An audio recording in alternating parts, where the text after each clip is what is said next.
今回は他人の意見に振り回されたくない時に頭に入れておくとほんのり楽になることをお伝えしたいと思います。そこら辺にいる一人間の考え方なので、本とかで得られるような万人受けする情報は一切ありません。立派な人の話を聞くときには使わないような部分の脳みそを動かしたい方におすすめです。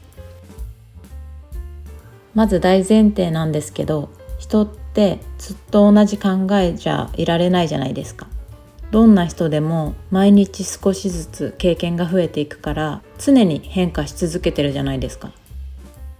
だから10人十色って言いますけど、結構一人の人間の中にも十色あるっていうか、いろいろなパターンの考えをその時その時で作り出してるんですよね。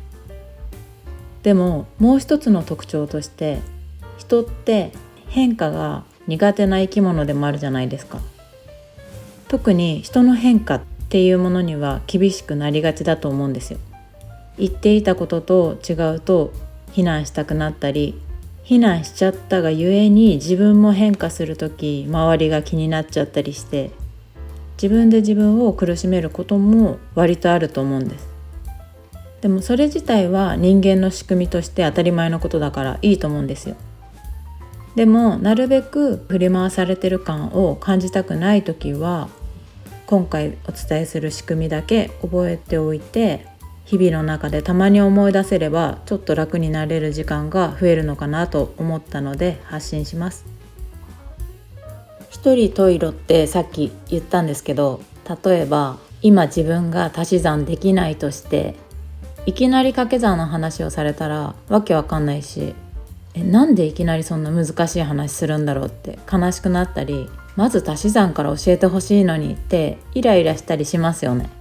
でももう掛け算を知っている時に掛け算の説明をされたら、今度はなんでそんな誰でもわかることゆっくり説明するんだろうってイライラしたり、早く割り算教えてほしいなってなることもあるじゃないですか。自分勝手ですけど、でもそういう生き物じゃないですか。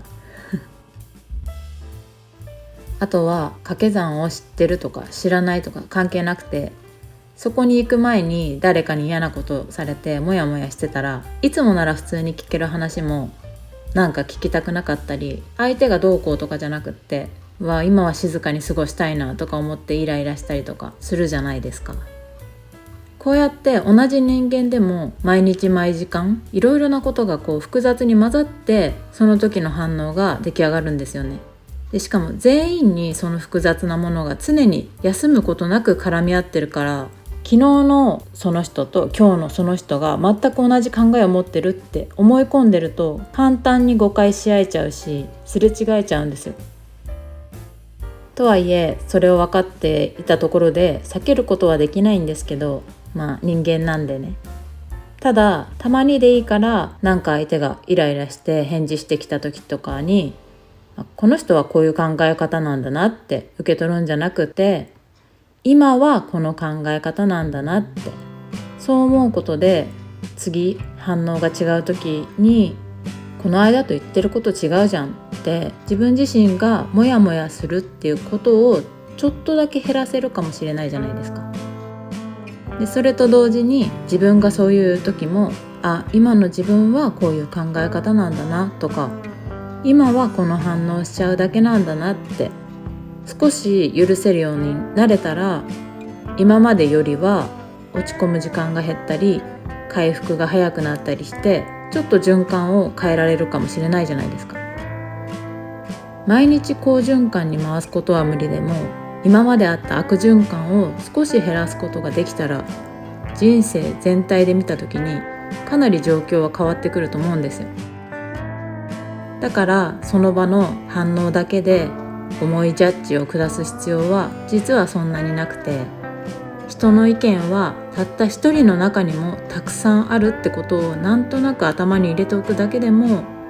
相手にも自分にも振り回されにくくなるんじゃないかなと思っています。